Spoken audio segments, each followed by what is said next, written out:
the upward flexing of the rotor blades due to centrifugal forces and lift. The rotation of the rotor disc creates centrifugal force, which tends to pull the blades straight outward from the main rotor hub.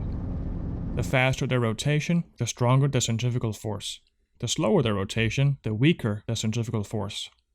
The centrifugal force gives the rotor blades their rigidity and in turn the strength to carry the weight of the helicopter. The amount a blade cones is the resultant of lift and centrifugal forces. Lift will make the blades want to move upward, while centrifugal forces will pull the blades outward horizontally. The maximum centrifugal force generated is determined by the maximum operating rotor revolutions per minute, also referred to as RPM. As lift on the blades is increased, in a takeoff for example, two major forces are acting at the same time. We have centrifugal forces acting outward, and we have lift acting upward.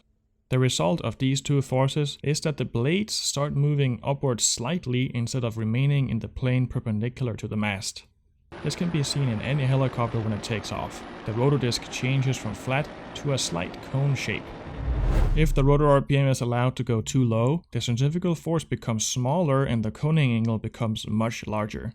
In other words, should the rotor RPM decrease too much, at some point the rotor blades fold up with no chance of recovery. Factors resulting in a large coning angle include low rotor RPM, high gross weight, high G maneuvers, and any maneuver requiring more lift than usual can cause coning.